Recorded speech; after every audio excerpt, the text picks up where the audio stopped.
everyone, Mark here from TST Industries back in the garage, and today I have these two beautiful co-hosts with me, and in this video I will be breaking down the differences and the similarities of the GSX-8S versus its counterpart, the GSX-8R. Now, if you have been following along our journey or you're subscribed to our YouTube channel, you do know that recently we put out a GSX-8R first ride review where I took this bike out on the road for the first time. And it seems that they may have ruffled some feathers because, well, in conclusion, I basically said, no, it feels exactly the same. Outside of the fairings, the aerodynamics, and the controls, the bike felt about the same as the 8S. And while, again, that did ruffle some feathers, I think the point of it was missed because they may have not watched our GSX-8S review where I love this bike and I was very adamant about how strong I thought this platform was and that the potential for it was very, very high. And the same can be said for its new counterpart, the 8R. When we first got the 8S, I was very vocal. We did a first ride review, and coming from an MT-07 and riding a world of different naked bikes and sport bikes, I love the MT-07. However, Suzuki packed a punch in this 8S reveal and introduction. They offered a platform that was loaded with tech, comfortable riding style, a new engine, and they packed it in a really, really aesthetically pleasing bike. It has grown on me quite a bit. The color options were unique. Again, I really do think that the 8S is a very, very formidable bike. But late in 2023, Suzuki announced that at EICMA in Italy, they would be unveiling a new bike, and this was it. Months after our first ride review where I stated a few things I would like to see changed, and also feeding into the fact that I think this is a strong platform and it can be for racing, they introduced the racing counterpart, a faired version of the GSX-8S, and everyone was happy, and that was the end of the story. But it was not. We had to get our hands on one. Bart flew over to Italy to see it in person, make notes of differences that he saw from the 8S to this new 8R, and wondered, would those differences actually be on the final units? So once he returned back to the US, we put a deposit on one, and here it is sitting in our garage. Now, to the naked eye, it may have seemed that Suzuki just slapped on some fairings and called it a day, but that was not the case. They introduced a new front upper, they lowered the headlight, they introduced the fairings, mounted the mirrors onto the front fairings, have a nice small little windscreen, and they mentioned that they would have some clip-ons. And I use that term clip-ons very loosely relating to the 8R because as riders, we are used to clip-ons being mounted onto the fork tubes, and that is not the case on the 8R. They are still mounted to the upper triple.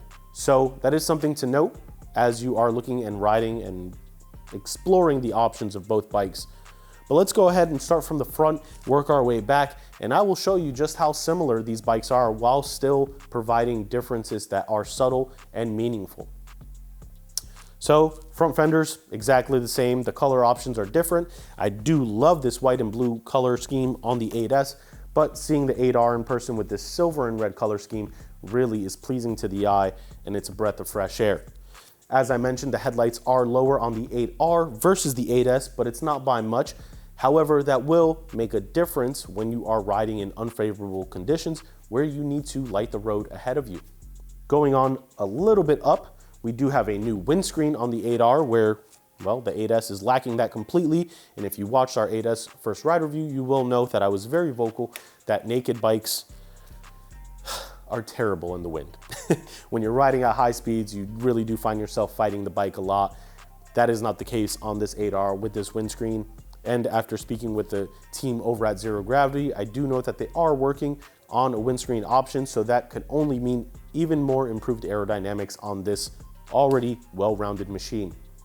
We also lost the front accent running lights on the 8S when we moved over to the 8R. So that means if you are looking to you already have an 8S and you want to make it an 8R, you won't be able to just slap on some fairings and call it a day. It will be more than likely a very costly adventure that you find yourself going on, and you may find more differences than similarities, which in the long run may actually upset you if you're trying to swap your 8S to an 8R. The dash has also been moved forward, and with the mirrors mounted on the fairings versus the handlebars, you do have a broader viewing angle on your mirrors and your dash. Everything is a little bit further forward. Now moving back, I did address the clip-ons, but you can see right here visually, as I'm standing next to both bikes are on a rear stand and standing completely vertical. The 8R has lower clip-ons and the 8S sits about 3 inches higher. Now that doesn't change the riding position of the 8R enough to where thinking about an MT07 to an R7, that was a very drastic change in your riding style in the rider triangle. That is not the case on the 8R. I still found myself being very comfortable riding it even after quite some time. I think that this would be a bike that I can turn laps on all day long at the track and not have to bed rest for the next day or so. Whereas on the R7, R6, or probably the RS660, bikes that are more true super sport inspired machines, I do find myself having some body aches and back pain the next day after riding pretty aggressively. There are other subtle differences. The suspension, if I'm remembering correctly, Suzuki boasted about the suspension on the 8R being slightly stiffer than the 8S. That has yet to be seen, but looking at it from a visual standpoint, well, it's pretty clear, it's night and day. We have black tubes on the 8R versus silver on the 8S. I also know that the diameter of the outer fork tubes is different. And I am also aware that at the end of the day, for us, it really won't matter because Andriani Group is developing a front fork cartridge kit for the 8R, which will eventually be a race platform for us. And right about at this point is where the differences really stop. If you were to chop them both off at the gas tank opening, you would line them up side by side and see that both bikes are identical. That includes the rear set position, your swing arm, the wheelbase, the tires, the wheels, the subframe, the tail fairings, everything is identical. Now for us, that did prove to be a challenge because if you watched our 8S on the track video, you do know that ground clearance on this was terrible and we found ourselves scraping. Well, our TST Works department developed rear set risers for this platform, and luckily for us, because they are the same, we now have higher OEM foot positions on the 8R compared to the 8S. We have more ground clearance, meaning hopefully we can turn faster laps.